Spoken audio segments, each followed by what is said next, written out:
I'm your host, John Myers, live from Stillwater, Oklahoma. We have got a great show tonight. It's John Myers. Hey, everybody. Gotta have my notes. It's John Myers from the Kicker UnMasked studios. Gotta have my notes. Alternator. Hey, everybody. We have fun.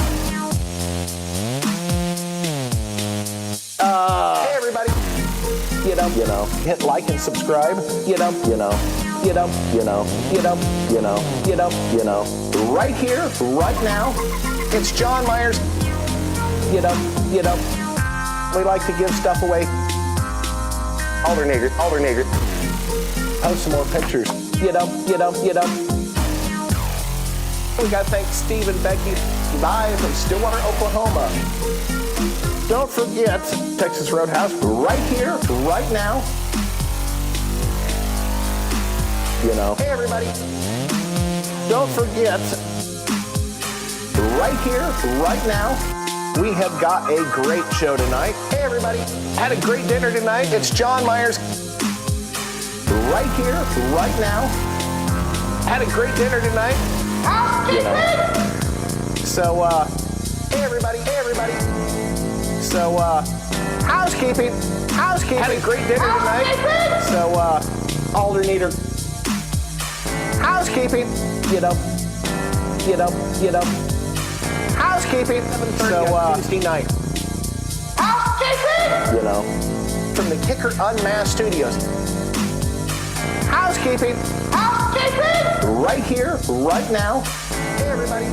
So, it's John Myers.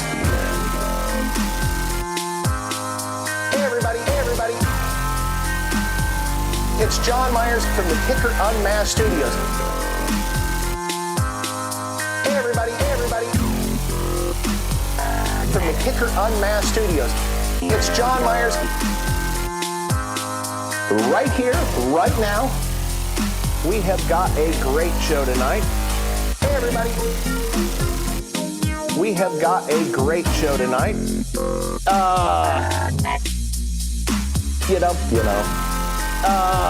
It's John Myers. Hey, everybody. Right here,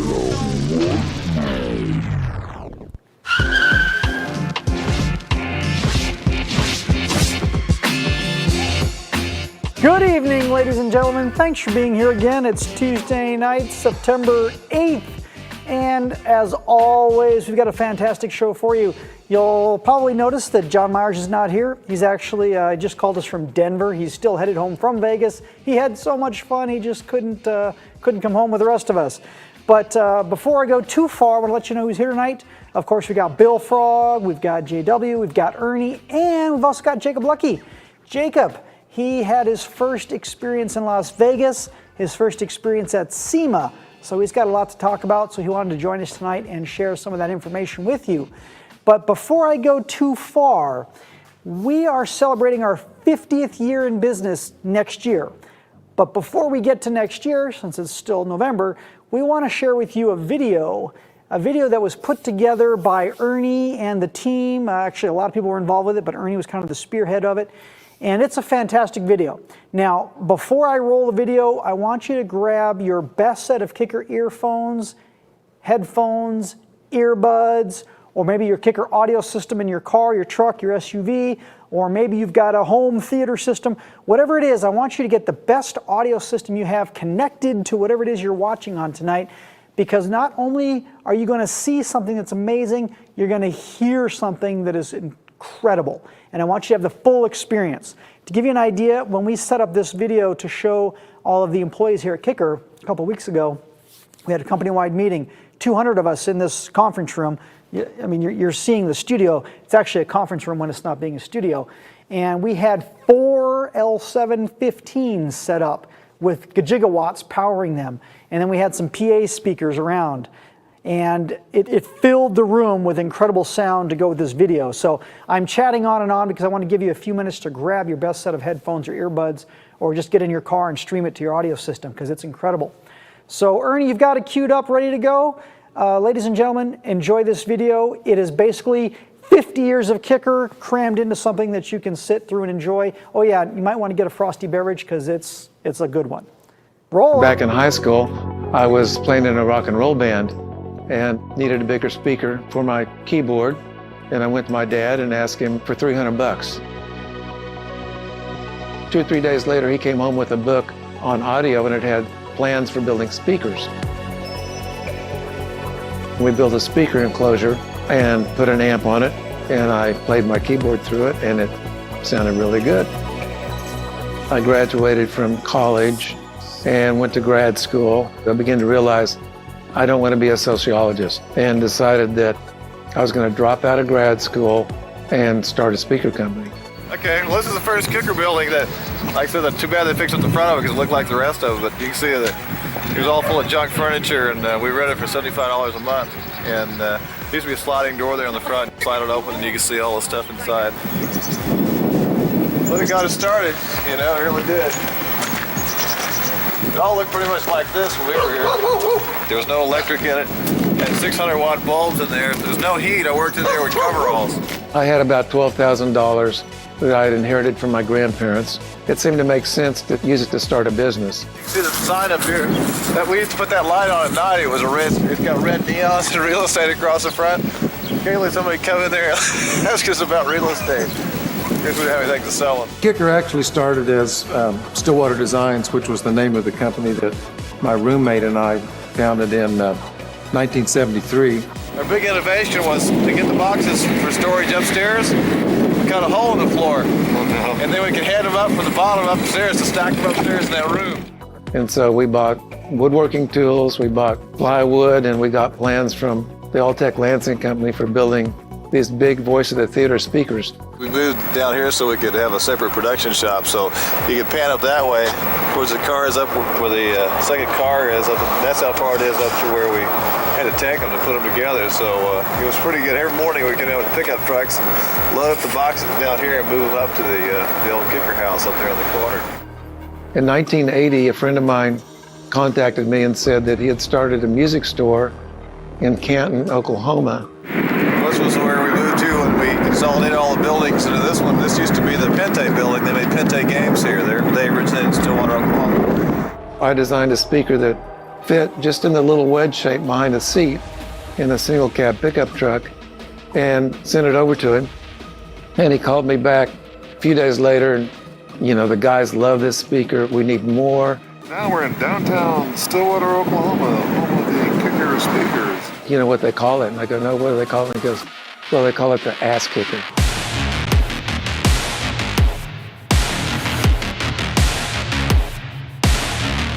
When I built the first kicker, actually, I thought, this is all I'll ever do in car audio. It was just, I built it for a friend. It was kind of a sideline. I thought, this is probably the only car audio product I'll ever make, and never really had any vision for going any further with it.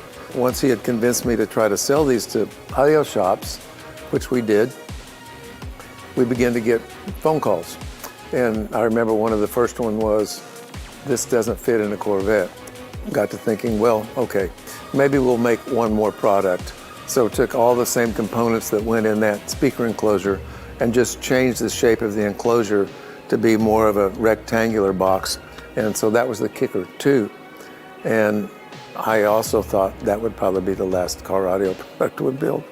But that was just the beginning.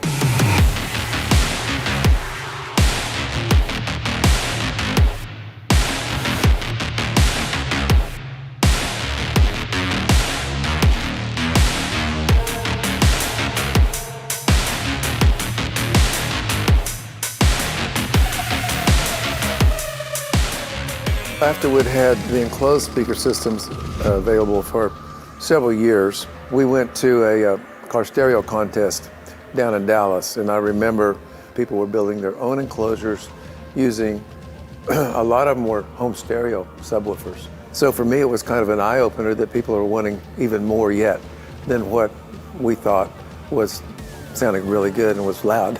And that was kind of the impetus for deciding to offer a line of separate speakers that people could build their own enclosure for, and we called them kicker separates because they were separate from the enclosure. It was just the raw speaker.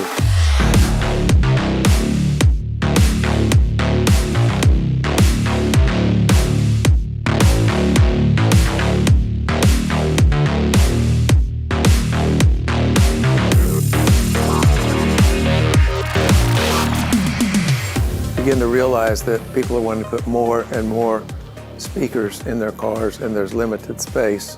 Thinking about how to make the speaker work in a smaller enclosure so you don't need to take up so much space. And I remembered reading how you could mount two speakers face to face and put one out of phase so they would work as one speaker. And then it could work in 1/2 the enclosure volume and still get the same amount of low bass. We wired together two of our comp 12-inch speakers as one speaker and measured the teal small parameters on them as if it was one speaker. We would like a 12-inch speaker that has these teal small parameters. Engineer said, well, I can figure that out.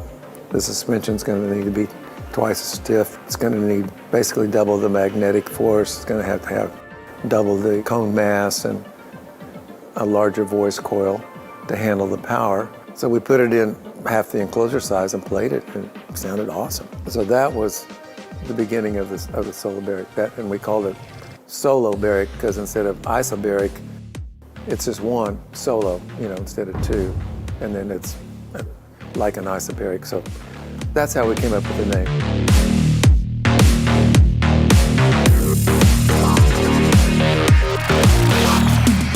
In the 90s, we created the Kicker Competition Group, and that was headed up by Greg Davis. The team actually came to be because of the car stereo competitions that had started in the 80s and began to grow and expand. And we had a number of competitors that liked to use Kicker product. There were actually other teams developing too. And so because we had a good foothold in that market, we decided that we would develop a competition team. That team was very, very successful. We kind of swept most of the competitions, and it was primarily because it was supported by us, and Greg Davis was very integral in that, getting the really best competitors on our team and using Kicker equipment. During that time, got Alma Gates, who was a competitor, to convert to Kicker product in her Bronco, which was the world record holder. We had a good thing going, and we had really all the top competitors on our team. You out-rock the hard rock. If it's too loud, you're too old.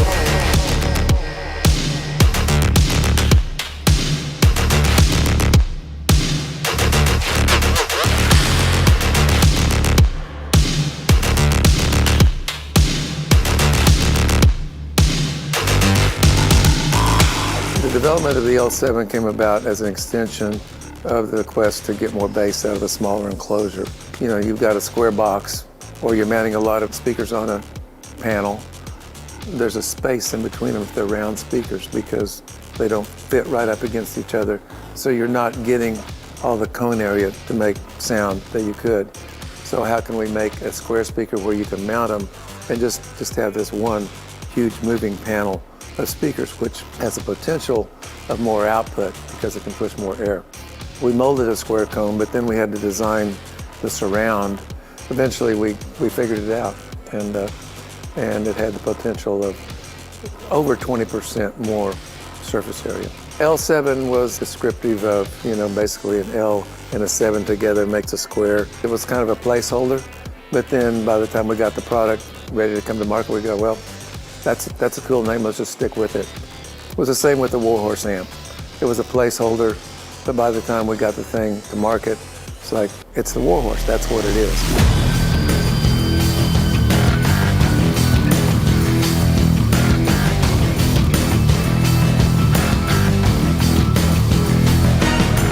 With the Warhorse amplifier, obviously we had a lot of power, and you could drive a lot of woofers, but also there was a need for woofers that would even handle more power than the L7, and that's where we came in with the Solo X. And so that was basically an L7 on steroids. As a company, I'm most proud of the fact that we've held it together and we're still here. that we're still playing the game. I think that's the thing that I'm most proud of, or that I really value the most, and the people that we work with and the products that we create. I think the culture kicker, I think it's got to start with me, and I love what I do. I like audio, and I like people, and I care about people, and I think that is kind of where it has to start. You know, it's not something that you can work up. It has to be who you are.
Glory to God alone is what Soli Deo Gloria means. I became a Christian back when I was in my mid-20s, and things really began to change for me, but as time went on, I began to see how God worked in my life and offer me opportunities that I didn't expect. If I would have just tried to do this on my own, I wouldn't be where I am. Most of the achievements that we've had are based upon opportunities that came along that I had nothing to do with. And so that's why I want to acknowledge God in that, because I didn't make those opportunities. They came to me, and I just said, yeah, I'll do it. I'll go for it. The original kicker was like that, actually. In fact, I really kind of went into car audio kicking and screaming.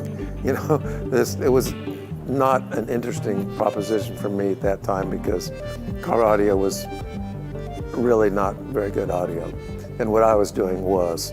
And so, but I didn't know what was coming ahead in the future. I didn't know car audio was beginning to grow. I didn't know they were going to be developing amps that could produce more than 18 watts, and that these systems could be big, you know, with the same sound level as a concert system, even louder maybe, as things have turned out. So that's just maybe one aspect of it, but that I've seen God, you know, work in my life and help me when I really committed myself to Him and to live for Him, is that these things came along almost subtly, I guess you'd say. In hindsight, I can see it. At the time, I couldn't see it, but I look back now and I go, ah, I see it now. That's cool how that worked. You know.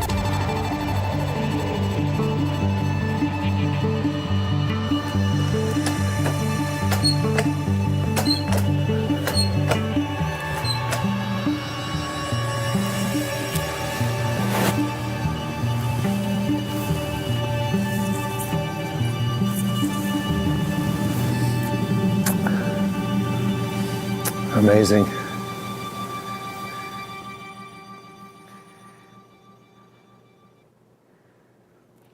Welcome back. I've seen that video 5 or 6 times and it still gets me right there at the end. Did y'all hear that bass drop, that first bass drop? Ernie engineered that to specifically grab you and drag you into that scene. And it's a great piece of art. I hope you enjoyed it as much as I did. I've been watching the comments through here, and a lot of you have really chatted about it, and you do appreciate it, so thank you for that. It's a pleasure to share that with you guys, and this is the first time it's been seen outside of these walls. So please tell your friends and tell your neighbors and have them watch it as well. So now let's talk a little bit more about the SEMA booth, the Kicker SEMA booth and the SEMA show in general. We've got quite a few pictures. Jeremy just downloaded his phone into my laptop so I could share a few of the pictures with you. Ernie, can you pull up my laptop so I can share these photos?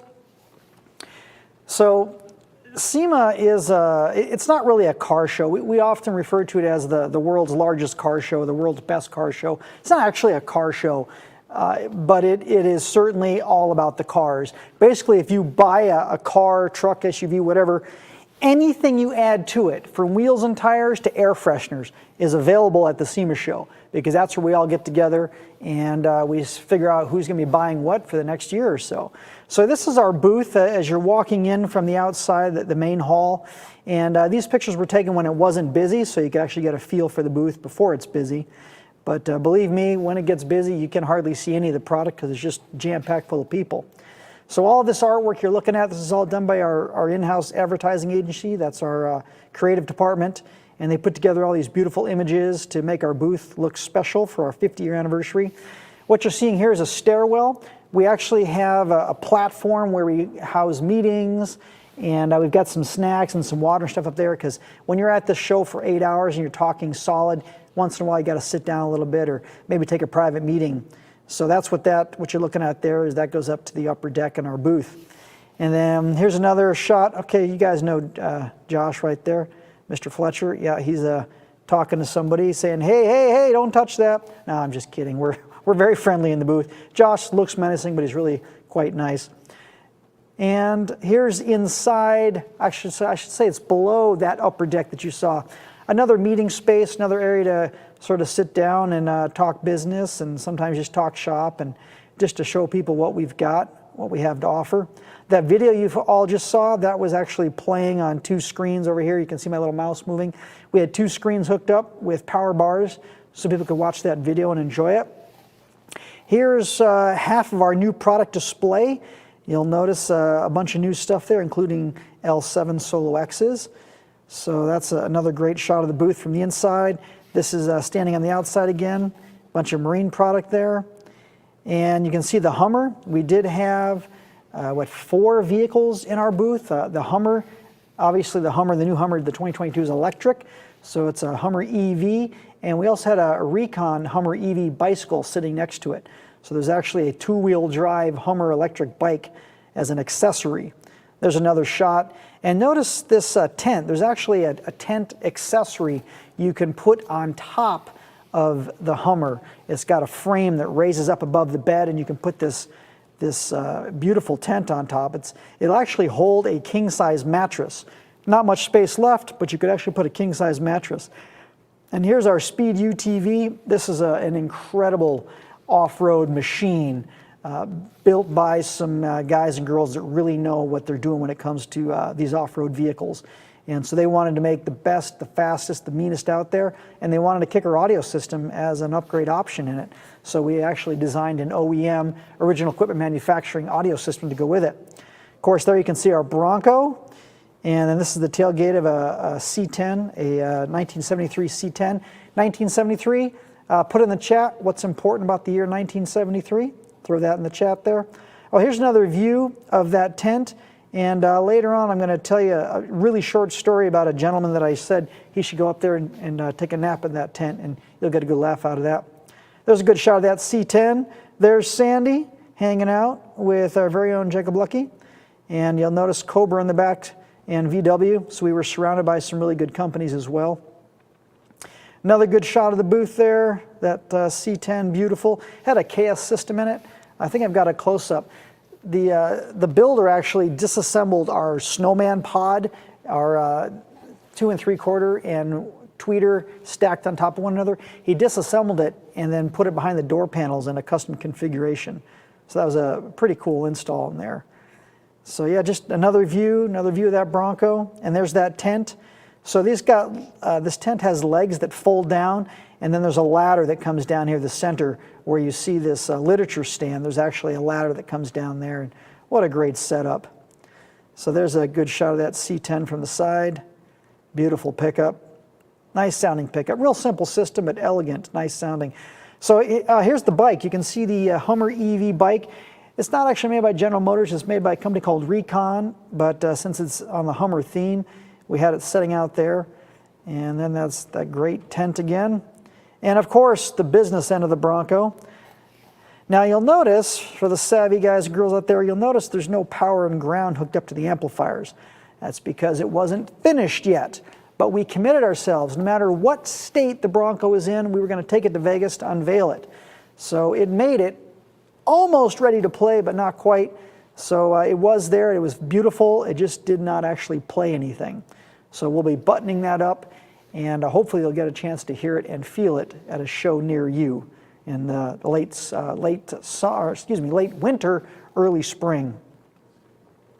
And of course, here is the beautiful L7X, the Solo X's, 9 of the 12s in there, in a beautifully designed enclosure. Our good friend Drew, he helped us design that enclosure.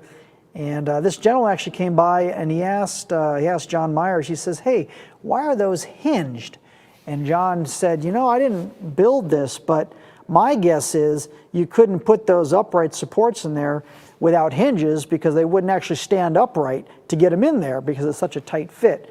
So that was a pretty good guess that I think John just pulled out of his hat. Of course, here are the doors. These are the 7-inch ST series mid-ranges and the 1-inch bullet style tweeters. So you've got a wall of mids and tweets to go with it. And of course, those aren't powered by Warhorse amplifiers. Those are powered by the KXM Marine Series amplifiers because that's what we have available to us at this time. So those are the walkthrough pictures of the booth. Thank you, JW, for those pictures. And I think we've also got a short video. Is that right, Ernie? Is that queued up? Can we show that video, the walk-around video?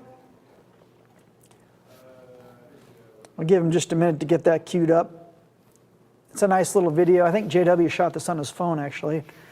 Yep, so there's our booth. There's Ken Budney. Ken doesn't work with us here at Kicker anymore, but he's still a friend and a fan of Kicker. So that you can see our booth is a little bit busier there. I don't know what day of the show this was, but it's good that he got there early to get these videos taken. Of course, that's the C10 motor. That thing will rip your head off. There's some bed audio there. It's not one of our tailgate audio systems, but a really nice system. And there's the door pod where he disassembled that Snowman pod and put the 2 3/4 and the 1-inch tweeter in there. And of course, he had comp RTs behind the seat. That's El Jefe. That's the Speed U TV. And of course, that's the Bronco again. We've got a lot of Bronco shots in here for the obvious reasons. We unveiled that on, I want to say it was Tuesday morning. And we had a good little crowd there for the unveiling of the Bronco. There's our Hummer, and the Hummer doesn't really have an audio system inside it. That tailgate audio that you can see there, that gentleman walked in front of it. We've got our GMC tailgate audio system in that Hummer, and that's why it was featured in there. Oh yeah, here's a hair trick. We're doing a hair trick on the Kicker booth, but obviously not with the Bronco. So there we are. That's the little walkthrough video. And some images. I took a couple of images myself that I want to share with you. I didn't have a lot of time to take pictures because, man, I was so stinking busy. But that's really why we're there, right? We're there to talk to the customers. So can you pull up my laptop again? I want to show this. So yeah, this is a shield. It's made of aluminum. It's actually 3 different sheets of aluminum put together with some decoration and an amazing painting process. And this was constructed by a partner that we have down in Australia. And he's a great builder of vehicles, but he wanted to bring something with him on the plane, so he actually brought this on the plane with him and was just showing it off in our booth, and the thing was beautiful. So I just wanted to share that with you folks. It's not always all about car audio. This is also kind of cool. Here's another shot. This is from that upper deck that I was showing you earlier, taking a picture down over our booth. Again, not too busy yet. I wasn't engaged with customers at that point, so I had a chance to take some pictures. And I was just strolling through the booth one morning, and I happened to see this, 40 Hertz LOL. What's up with that, huh? What's that, guys? So yeah, that was a nice surprise to me to see that, Mr. 40 Hertz right there and living on the Bronco. So when the Bronco finally fires up, I'm going to have the guys play a 20-25 Hertz tone for me to verify that there's some useful information below 40 Hertz. So we'll just take care of that. This is my breakfast. I ordered the ham and eggs. They brought me half the ham and a couple of eggs. So yeah, I was full that day. Delicious. This is my favorite car of the show. Now, I'm probably dating myself here. I didn't walk around the show too much because really it was so busy the whole time. But when I saw this car, I thought, man, that is something I would actually like to drive. Now, I'm going to show you an interior shot. And when you see the interior shot, you're going to say, Aaron, did they get that out of your closet? Check that out. That is something that I would wear. Absolutely. Beautiful interior. There is no audio system in this car, but the interior is beautiful and it's just a good looking car. So that was my favorite. Here's a couple guys you might know. Of course, our own John Myers, but anybody know this guy? I'm going to give you a couple of seconds. This guy is a legend in the audio world, and he used to run a shop up in Oregon, and he is one of the smartest dudes I know. I've sat through a bunch of his trainings over the years, and I always learn something new from this guy. Has anybody got his name there? Anybody? Mr. Ken Ward. This is Mr. Ken Ward. He's been with a few different brands, and he's done some independent stuff, and now he's with the Orca brands, which is Hertz, Audison, I forget a couple of the others, but great guy. If you get a chance to ever talk to this dude or sit through a training with him, take it. The guy is amazing. In fact, he actually came here to Kicker a few years ago and did a little presentation to us, and the guy is just a genius. Of course, you guys, you all know these guys here. So this is Drew, as you guys know. Drew, you're probably out here watching us tonight. Hello, Drew. And Drew was looking a little tired. And so I said, hey, Drew, that tent up there, you just fold down those legs, you can climb on up into that tent and take a little nap up there in the Hummer. He declined, but I thought it was a nice gesture because he was looking a little sleepy. And you probably know these two guys, these clowns. These guys are fantastic.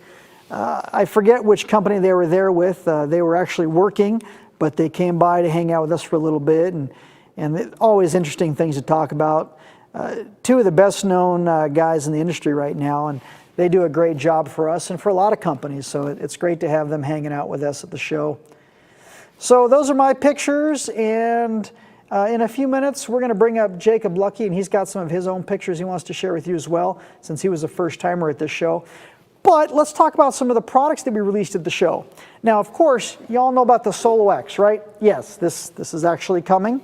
I don't have an exact ship date, but this is on the near horizon. It is ready to go. The ones in the Bronco were playable. We just weren't able to complete the build. So these are here. And of course, the Warhorse amplifier. Now this we were doing a pretty good job of keeping it quiet. I'm not sure which camera I should be on here. I wanted to hold it for just a minute. So we were doing a good job of keeping this quiet. Now this, of course, this Warhorse amplifier, this is the spiritual successor to the original Warhorse. Obviously, I could not actually hold the original Warhorse with my own two hands. It would take two of us to hold the original Warhorse. This is a 3600.1, 3,600 watts RMS into 1 ohm load. Now that's pretty conservative. If you've been around Kicker for more than a few years, you know that we have a tendency to underrate things, and I'll tell you this is very conservative. This is a monstrous powerhouse. On the power end of things, it's got dual aught gauge power and dual aught gauge ground inputs. So it's got serious current capability. This is a unique amplifier design. This is designed start to finish in-house here at Kicker by our team of engineers. So this is the real deal. We've also got 2 sets of fans, 2 pushing, 2 pulling. So we got full-on fan coverage so the amplifier can keep itself cool.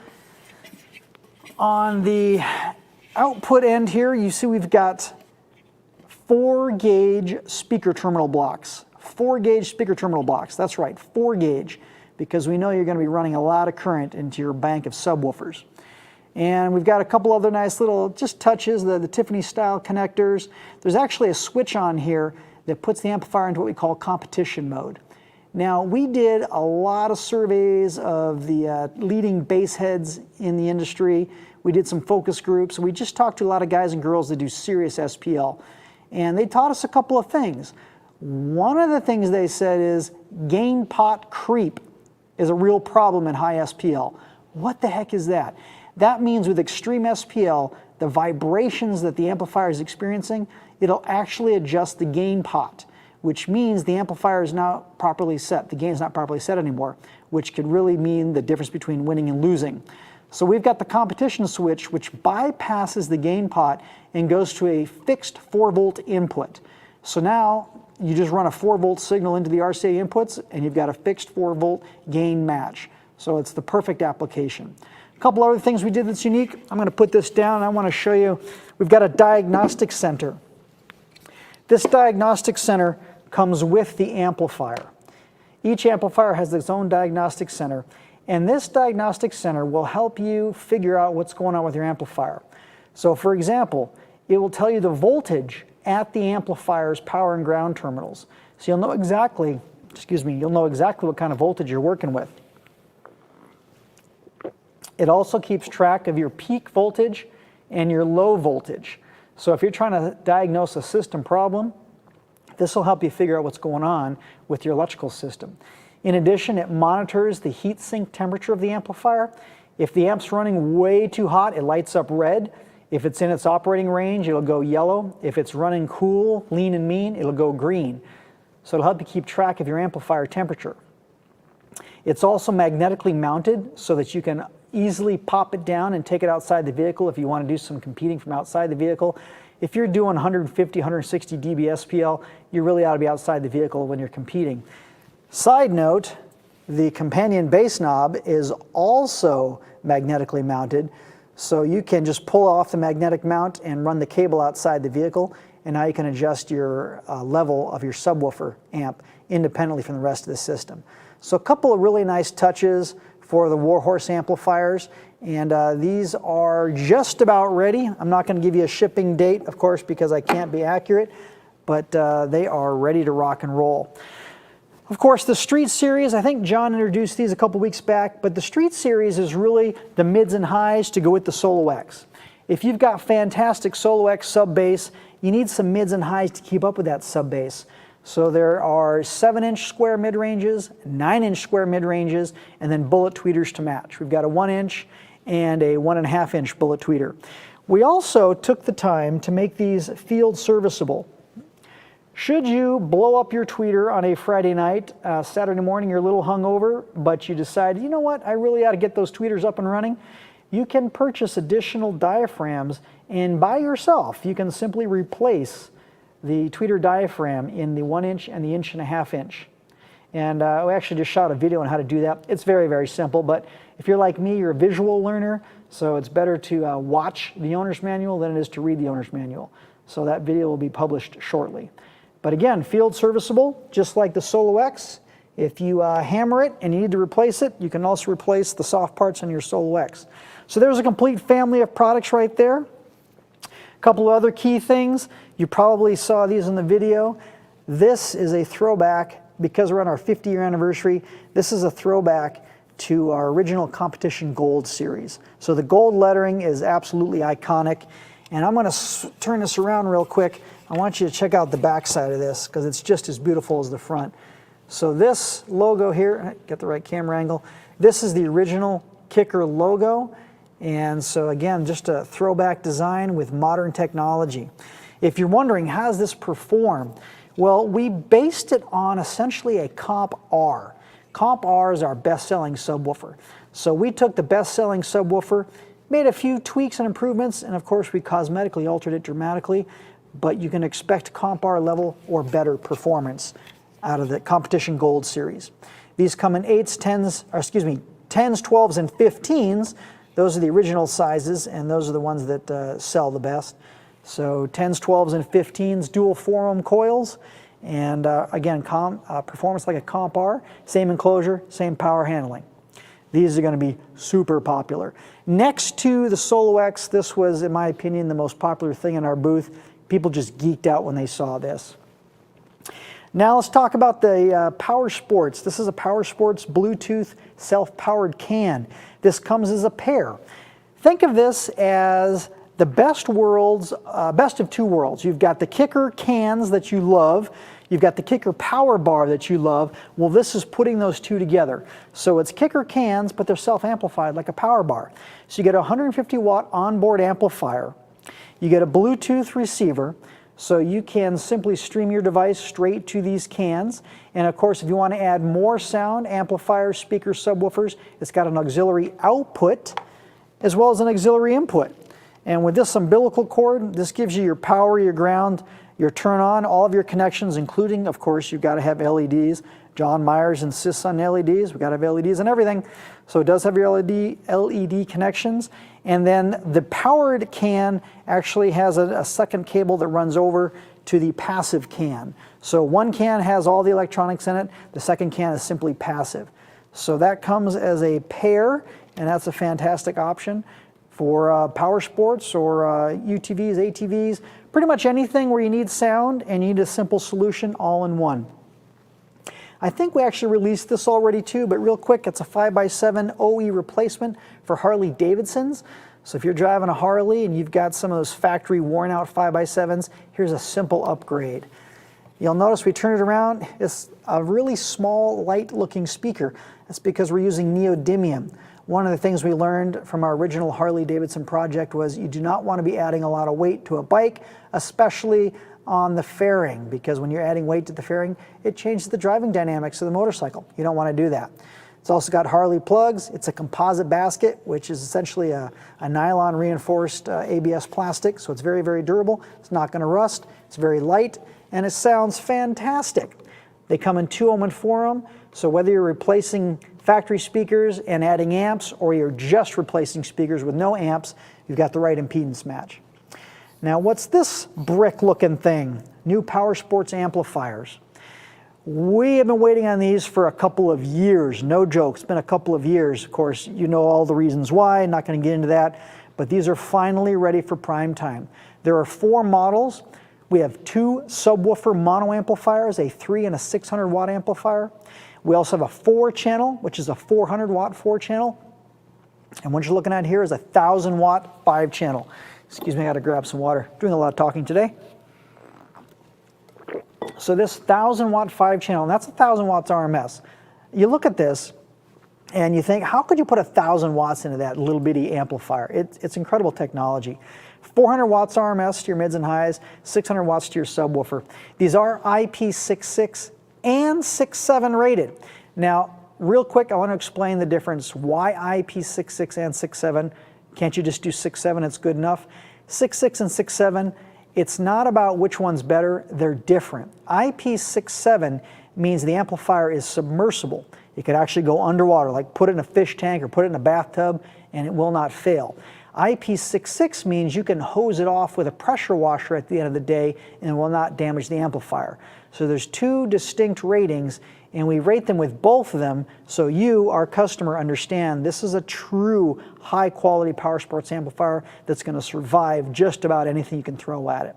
So those are going to be available in the spring of 2023. One final product to talk about, KMXLs. I think I've actually hit on these 2 in the recent edition of UnMasked.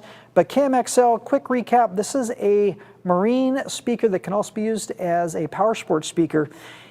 Everything that you love about our KMTC 9 and 11 inch horizontal and compression driver cans is now available in a smaller package that fits inside your boat, inside your side-by-side, inside your car. It comes in a 6.5, 8 inch, and a 6x9. So 3 different sizes. And these have very unique motor structure. First of all, you'll notice it's really small. Not quite as small as the Power Sports 5x7 I showed you, but this is a neodymium motor structure. And we're actually using a single pole piece and a single magnet, but 2 separate voice coils. One voice coil powers the horn-loaded compression driver. The other voice coil powers the mid-range driver. So very unique technology. We've got this Amphenol style connector, and this is part of the ABYC, or the U.S. Coast Guard compliance. Because all of our marine product is ABYC and Coast Guard compliant, we have to use all the correct connectors, as well as all the moldings and everything else that goes into those recommendations and those guidelines. Of course, you also have your LED speaker, LED connections. This grill does come off. It comes with a white and a black grill. And the 6.5 actually is a little bit unique. This horn, which of course I should have loosened this before we went live. This horn unscrews and this shorter horn goes into its place. Now, why would you take off the larger horn and put in a shorter horn? Because maybe you want to put this in a fairing of a Harley Davidson. Now, this is a pretty stout speaker. I just told you you don't want to be adding weight. But the truth is, some of our customers don't really care about adding weight to the fairing because they're just driving to the bar and back. I said it, the bar and back, right? So with the shorter horn and you remove this outer grill, this will actually fit behind the grill of your Harley system. So this is a great speaker for a lot of different applications. And is it loud? Yes, but it's also really good sounding while loud. Loud is easy, good is the hard part. So these are a bunch of the products that we released at SEMA this year. And I want to bring up Jacob. Jacob's going to come in and talk to us a couple different things. First of all, I want Jacob to talk about the questions of the week. As you know, we like to bring in some tech support questions. Some of them are funny, some are serious, some are kind of silly, but we like to share with you some of the things that we do and some of the people that we help and some of the questions they have. So welcome, Jacob. Hey, what's up? up? So we're going to start off with the tech questions of the week, and then I want to get your impression of SEMA. As I mentioned earlier, this was his first trip to Vegas and his first trip to SEMA, so he has a lot of good stories to tell. So let me pull up the questions. Here's somewhere. So much talking. Where is it? Jacob questions. Oh, I labeled it. Okay, so the first question is, hi, I purchased the Kicker HS10. HS10 is the all self-contained beneath the seat subwoofer system with the amplifier and the woofer built in, 10-inch subwoofer. I bought an HS10 from you guys about 2 or so weeks ago, and I installed everything to the exact specifications in the manual. He read the manual. Give me a high five. Read the manual. It's always a good thing. And it gets power because the light turns blue, but when I turn it on, nothing happens. What? I pop up. I get no music. So what's going on? Just wondering if maybe I have a faulty sub or if maybe I did something wrong. I could use some help. What do you think, Jacob? Okay, so it's turning on, which is good. He means he's got power and ground to the unit. This is one of those situations where we really need more details about the installation, because he could either be using DC offset for turn on or a remote trigger wire for turn on. If he's using the remote trigger wire for turn on, there's no telling that he has a signal even going into the hideaway. If he's using DC offset for turn on, it could be that his inputs are wired out of phase, and that may be why he doesn't have any output. But if he's using the remote trigger wire, he may not even be tapped into speaker wires for signal. So there's really no telling, but those are a couple things that it could be. Talk about that out of phase real quick. How could he have wired it out of phase? What does that really mean? Gotcha. So on our hideaway, we have a left input and a right input. And the way that you're supposed to install it is that you take your left input and wire it directly to the left speaker wires, and take your right input and wire it directly to the right speaker wires. You're going to be drawing a high-level signal from the speakers in the vehicle. Now, say he tapped into just one pair of wires for signal, and he reversed the positive and negative from his left to his right, they will be canceling each other out, and you won't actually have any output from the hideaway unit. So, okay. Good. That's a tricky one. That's one of those ones that go, huh? And that would be hard to find, but easy to fix. Yeah, exactly. Just would involve switching some wires around. Next question. I just put this L7S15, nice job, L7S15 subwoofer in, and it's not as loud as my old cheaper subs, he doesn't say the brand, my old cheaper subs that had the same amount of power running to it. What can I do to fix this? So it's another one of those situations where we need some more information about the installation. It could be that he changed his box design. Maybe he went from a more sensitive subwoofer in a ported box to a less sensitive subwoofer, the L715, in a sealed box. Sure. He could only be putting 400 watts RMS to the woofer. So there are a couple different things that I would suggest depending on the information included, but yeah, that's it. I mean, I just need more information, but I would maybe suggest getting a more powerful amp if he's still using a 400 watt amp with the Yes. sub, or something of that nature. It's barely breathing. Yeah. Third question. Hello, I have an audio control epicenter. That is a popular piece. That's been around like 25 years now. Amazing. Epicenter, and I'd like to add some bump. The output, wait, no, I screwed that up. I'm sorry. Which I would like to bump the output to 7.5 volts or 10 volts to my KX 400.1. Nice amp, thank you. The specs of the amp say RCA low level input has a max of 5 volts. But can I switch it to high speaker, max 10 volts, input, and use the 7.5 volt or 10 volt output of the epicenter? Or keep amp setting to low input and still use the 7.5 or 10 volt output of the epicenter? what would give me the cleanest signal? So he's got the right idea. In theory, you would want to set the epicenter to the 10 volt output and set the amplifier to accept up to 10 volts input, or set it to high level. You would not want to leave it on low level and run a 7.5 or a 10 volt input into it, because then you'll clip the inputs of the amplifier. But in theory, yeah, he hit it right on the money. If you get the strongest signal voltage into the amplifier that you can, you won't need to use as much gain to reach the maximum output level of the amplifier. Side note on Epicenter, obviously Kicker doesn't sell Epicenter. It's a great product. We've got a lot of friends at Audio Control. One thing you need to be careful with is that originally the Epicenter was designed for music that didn't have low bass in the recording. It was to wake up your subwoofers with older music or poorly recorded music that just didn't have any sub bass. So if you're listening to modern hip hop or dubstep or any bass heavy music, and you add Epicenter on top of that, you can really shred some subwoofers, because you're adding massive amounts of signal on top of already massive amounts of signal. So you got to be careful with that stuff. All right, Jacob, that was the 3 questions. Thank you. Now, I would like to hear your experience of your first time in Vegas and SEMA.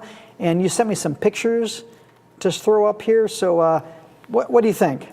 So I've never been to Vegas before. I'd never been to SEMA before. This is really my first experience there. But here you can see I was outside. We were wandering around early in the morning looking for cool stuff, and we found this sign. John wanted to get a picture of me next to it, so naturally I hopped up there and let him snap some pictures. Yeah, it was cool. A few things that really stood out to me as a first-timer was the sheer scale of the event. You don't realize how big SEMA is. You know, people tell you it's big, but you don't actually realize how big it is until you get there. Yeah. And you're walking through all of these halls to try and get to your booth, or you're walking through a hotel into a building and then all the way across this building to get to your booth. You could spend all day in one of the halls looking at everything, and you would not have even touched a quarter of what was at SEMA, because not only were the halls filled up, the outside area was completely filled up too, with huge lifted trucks and loud boats, demo vehicles. There were even booths outside, and there was a burnout show going on outside. It was absolutely insane how big it was. Another thing that stood out was just how many people in the industry were there, that, you know, big figures in the industry. I got to meet one of the owners of HushMat. I met a couple of celebrities while I was there. There were some UnMasked viewers that appeared. I mean, there were so many people there to meet, and I'm having a hard time keeping all the names straight in my head. Yes. It's just such a huge event, and so many important folks in the industry showed up. Otherwise, something else that stood out to me was how much money was at this show. There were $1 million cars around every corner, and you know, in real life, people would just walk past, stop and stare at something like that on the street. When you're in the SEMA show, you're walking past it because there's something even cooler around the corner. It's just absolutely insane. You're tripping over Ferraris to get the Lamborghinis. Yeah, exactly. But yeah, otherwise, I mean, I took just a few pictures of stuff that I thought was cool. It's not necessarily Kicker product. Hey, Ernie, can you put on my laptop again, please? I want to show the audience what Jacob saw, a couple of cool things. What are we looking at here? So this was in the Audison booth, and this was one of the UTVs that was playing, I would say every hour they were giving demos of the vehicle, and it was insanely loud, but I had to walk over on day 2 and see what they were playing. So underneath, we're actually looking underneath the UTV right now, and this is an enclosure with 8 8-inch speakers firing at the ground and what looked like some bullet tweeters arrayed all the way around the outside of the box. In the next picture, this is the enclosure in the back of the UTV. Just the sheer amount of speakers on this thing was absolutely insane. And then on the next, I think I took a video, and I thought this was really cool because of what they did with the LED lights. You can see there's a screen over the speakers. Grill cloth. Yeah, a grill cloth over the speakers, and then an LED strip inside that goes around the outside of the grill cloth, and it almost made it look like it was a screen, like it was a TV screen. But then when you get close, it's actually speakers behind a grill cloth. I just thought that was so cool. I had to take a video of it. Very clever. Very, very clever.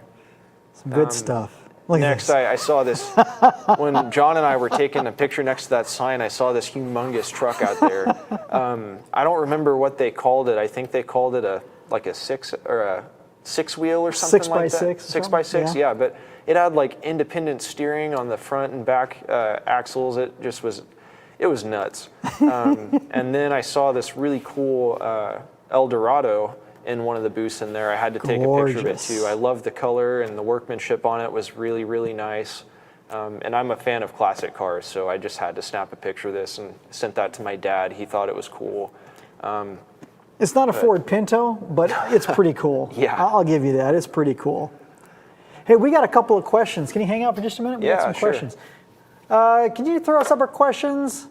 Let's see. Aaron, that's me. Hey, Bobby. Are those Gold Series going to come in an enclosure too?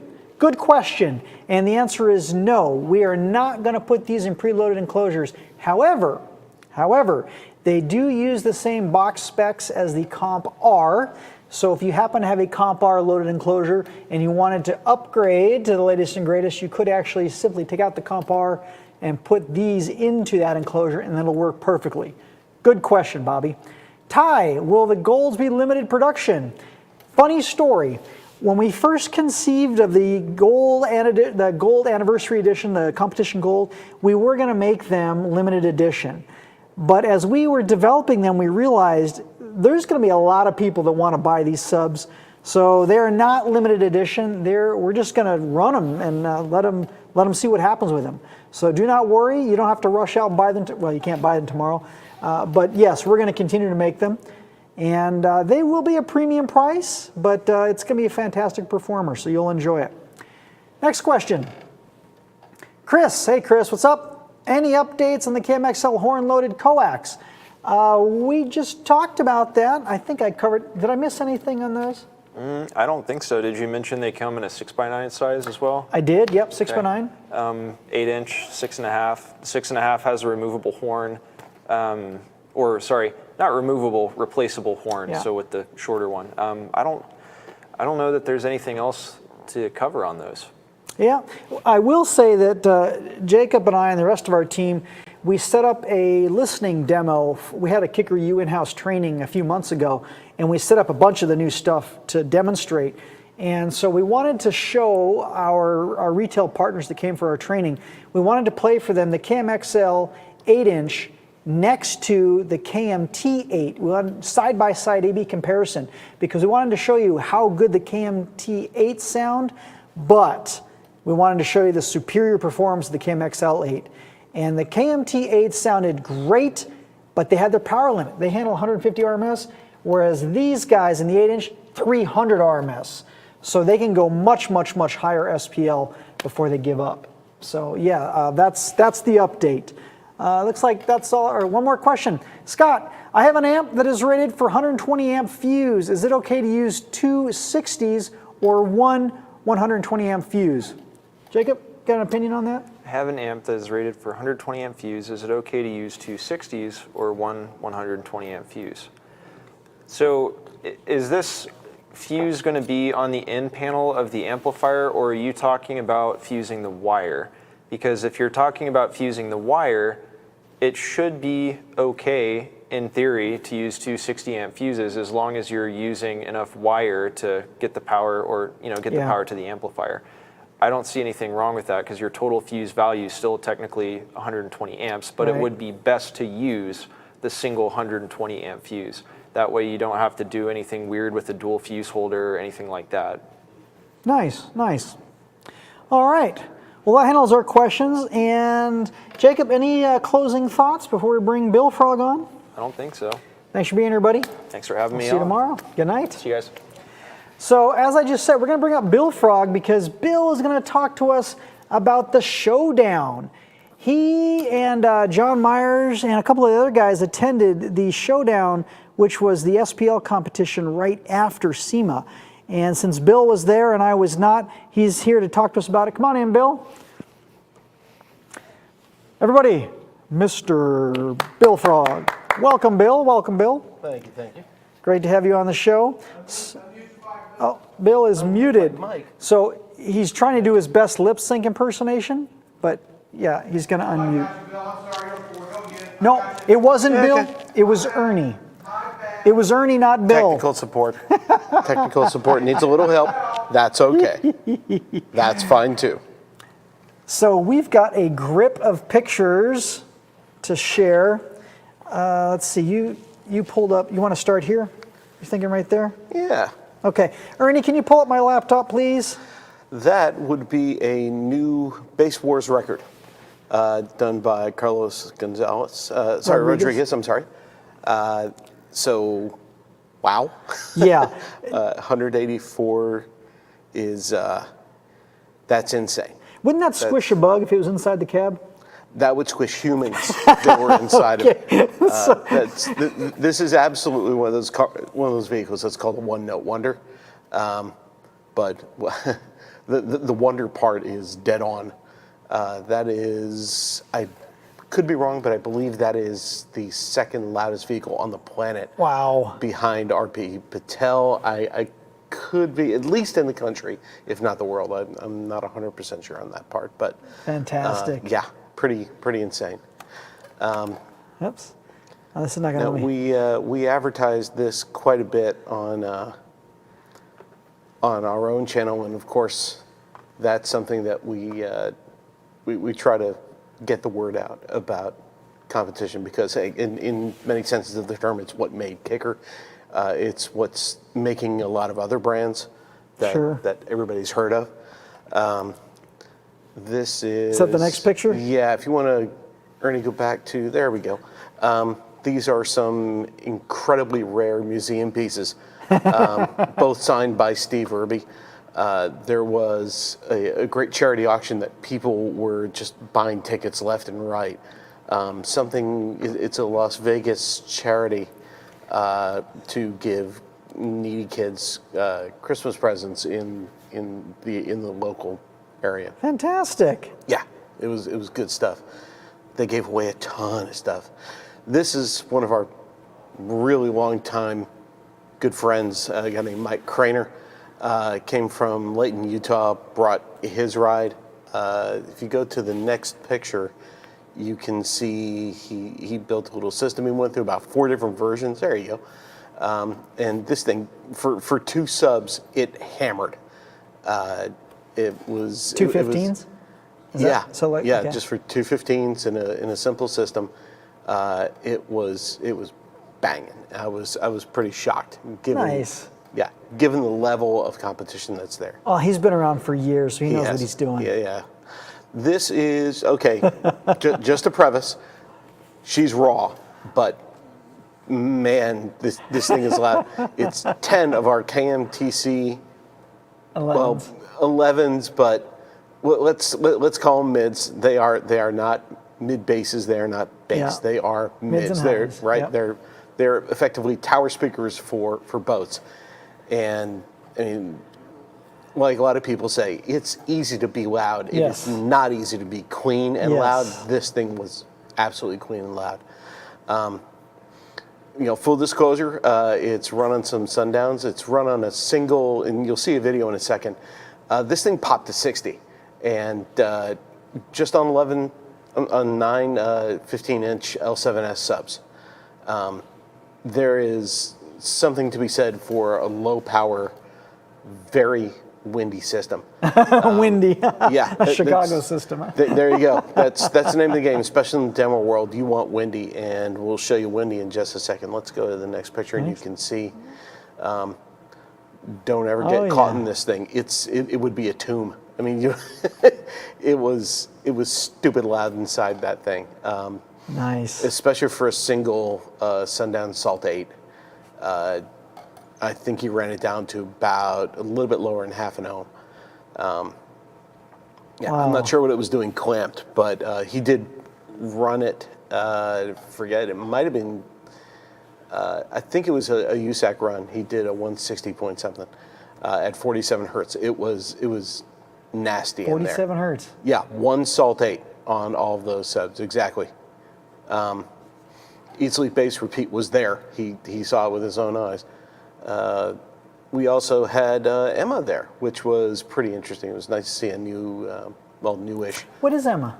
Emma is a new sound quality organization. European, right? European. Yeah, They're huge in Europe, but they are first, making their way into the U.S. and they're doing pretty good. Jeff Smith over at AMP, he's doing some of their judging, if I remember correctly. I would not be surprised. Yeah. They're pretty picky about who their judges are, and Jeff is certainly more than qualified. Jeff fits the bill. He does. This is just a side shot just to get a feel for how many cars were there. It was wow. Yeah, there were hundreds of cars there. Is that a roller coaster in the background? It is. This is located in a town called Primm, Nevada. It's right over the Nevada border from California, about 40 miles south of Las Vegas. Okay. I'm not sure where the event will be held next year, but likely. Oh, there's Carlos, the guy that hit the 84. Wow. And incredible. Yeah, we had lots of people from all walks of life coming out there. Hey, they're girls based too, and she's definitely one of them. That's cool. Yeah, some very, very well crafted enclosures there. Wow. It wasn't just raw setups. It was also well polished setups, and that's nice. Personally, I love to see that. I love when people take the time not just to make it pretty and loud. It's nice when it's not just loud. Yeah, right. Finishing touches. Yeah, this also hit an 80. Wow. That is just, from what I've been told, this guy drives this thing on the daily. What? Yeah, he drives it daily to the gym and back, about 12 miles each way. From gas station to gas station. Exactly. Yeah. That's exactly what he does. Another cool install. I really like the way this looked. I can't say I know everybody, but I just liked how clean it was. That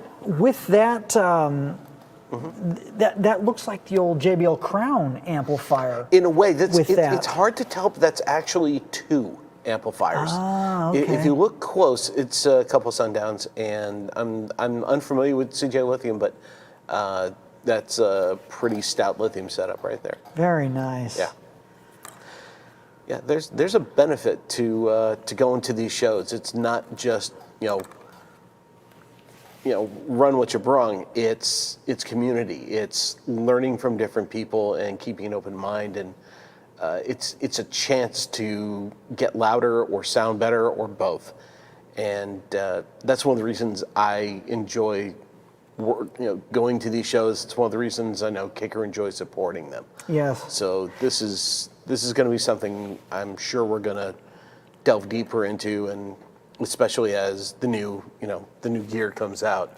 Yes. There will be more, not less, of us and hopefully other brands supporting competition. It's always nice when you're at these shows and some younger, inexperienced folks come up to you and start asking questions.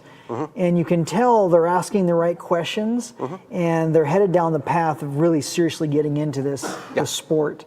And it's really nice to meet those folks. And that's kind of how I feel about the Skills USA too. I know I talk a lot about Skills USA because it's important to me and it's important to us as an industry. Yeah, absolutely. And at SEMA, I met quite a few folks who were part of tech schools going through Skills USA. And you're going to see an even bigger push on that this year. In fact, we had a great meeting with Brian Schmidt at Master Tech Expo. Remember last year we gave away a trip to the Master Tech Expo. And that's a fantastic industry event. And it's $1,000 a ticket plus airfare and hotel to go to this event. And we met with Brian Schmidt. And at the end of the meeting, he said, hey, I want to give away 2 seats to the next event to the winners of the Skills USA competition. So that's serious. And it's really exciting to see that because we're going to find some kids that are still in high school or just getting out of high school, and they're excited about car audio. They're excited about SPL and SQ, and we're going to get them in that pipeline and find them not only a job, not only a career, but something to be passionate about. So the next Steve Irby, who knows, right? Yeah, absolutely. One of the big advantages of that environment is not dissimilar to what's going on in competition. Yes. It's community, and yeah, everyone's got opinions, and that's fine. There's nothing wrong with opinions. Right. If you can back it up with facts, that'd be nice. But I mean, it doesn't always happen, but you can hope. Just like someone asked, "Is this a chip amp?" And well, I mean, chip amps are super small. This is not quite as small as some of our other gear. But is it a chip amp? No, it is not. All does right. it have chips in it? Yes, it does have chips in it. Of course it has But it is chips not in a it. chip amp. Right. Yeah, it's So- real power. Yep. Well, thank you. Thank you, Bill. Yeah. Great to have you here. I'm going to run through we got to give stuff away. Oh, wait. We no, do. We got a video. Yes, we do. This is what we define as windy, and for those of you who have not seen a hair trick, congratulations, you've seen a hair trick.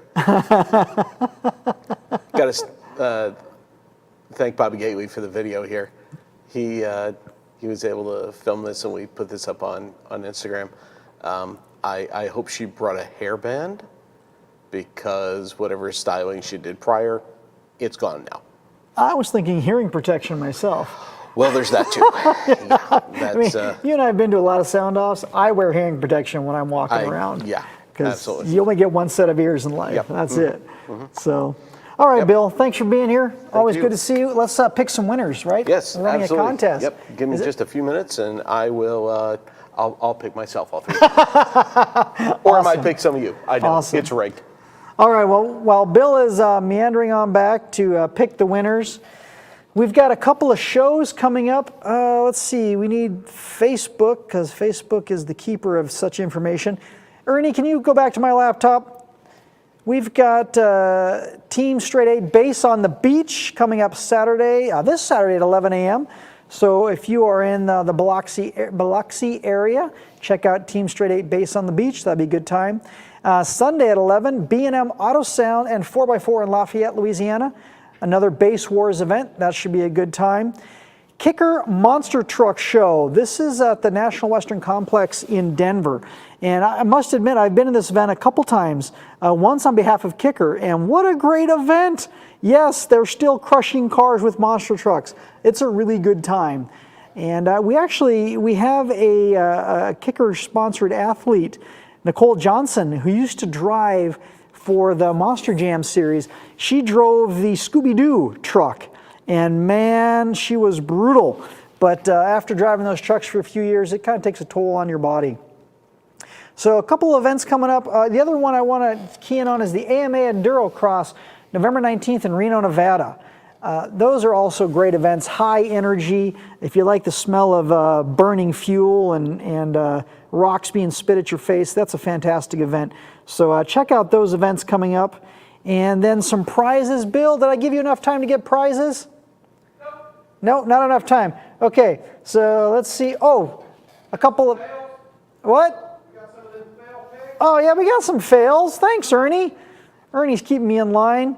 We like to see some fail picks, don't we? So let's see what we've got for fails. Let's see. No, that's not it. Not it. Fails. Here we go. Fails. All right, Ernie. So this is well, this kind of speaks for itself. Jacob, actually, this was sent to Jacob when he was in tech support a few years ago. And the customer had bought great gear, but he couldn't figure out why it just didn't hit. It doesn't slam. I expected it to slam. And so Jacob says, well, tell me about the enclosure that you've got these woofers in. And the guy says, well, they're in the box they came in. They're in what? You bought a loaded enclosure? No, the cardboard box. It's got a little cutout where you put the woofer, right? Yeah. So he sent Jacob a picture, and Jacob goes, oh, I see your problem. So that's real. This really did happen. Next up, this is the old power wire through the door jam.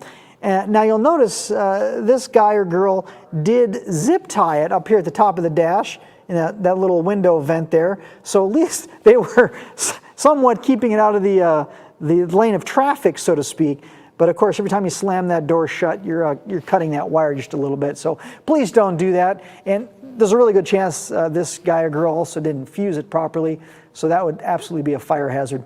And third and final, it looks like this guy put a set of KS speakers in a door that didn't quite fit. Maybe he tried to fit the 6 3/4 in a 6-inch hole, and also decided to just run the wires between the speaker and the door itself. So clearly this is not going to seal properly, and you're probably going to hear those wires bouncing off the cone of the speaker as it's playing music. So absolutely do not do this at home. And if this is you, I apologize. We're not trying to pick on you. We're just wanting to show people that there's all levels of knowledge in this industry, and you got to start somewhere, right? So Bill, is that enough pontificating? Okay, so we got some winners. So let's start with the third place. Third place winner tonight. Bill, who is our third place? Stephen L. from Louisiana. Woohoo, Stephen. If I'm not mistaken, you get a t-shirt, you get 2 koozies, and I think you get the EB400s if I remember correctly. So thank you for hanging out, Stephen L. You're a winner. Let's go for number 2. Who's the number 2 winner tonight? Matt W. from Ohio. Matt, woohoo! You get the Tabor 2 headphones, you get 2 koozies and a t-shirt. Now, I want you to go back and watch that Steve Irby 50th anniversary video again with your Tabor 2s on, because you're going to hear and feel that bass drop I was telling you about earlier. So definitely watch that video again with your Tabor 2s. And the number 1 winner, who's winning tonight, the first place? Chuck T. from Nevada. Chuck T, woohoo! Congratulations, Chuck T from Nevada. You get the Cush NC, that's the noise canceling over-the-ear headphones, 2 koozies and a t-shirt. So give us your information, we'll get your prizes sent out. And that pretty much wraps it up. To close the show tonight, next Tuesday, check it, Kicking It with Andy. As Andy pointed out earlier in the chat, he is not going to be working. He's doing his after show tonight. He's got some family business to attend to. But next Tuesday, Kicking It with Andy. He does have prizes and stuff to win, so that's kind of cool. You can check out Living Loud with Andy on YouTube and Kicker Club on Facebook. And our next show, the Unmasked show, will be Tuesday, November 22nd. November 22nd, that's the week of Thanksgiving. So before you get your turkey coma on, check out Unmasked on Tuesday. And we're going to have special guest Joe Hobart. Joe Hobart, and I'll give you a hint. Joe Hobart going geek crazy on the new Warhorse. So come check us out on Tuesday the 22nd. We'll see you guys and girls then. Good night. Thanks for being here. Nope, we're not done yet, are we? Okay, so keep talking. Yeah, what? No, Ernie, I'm going home, so you might as well wrap it up.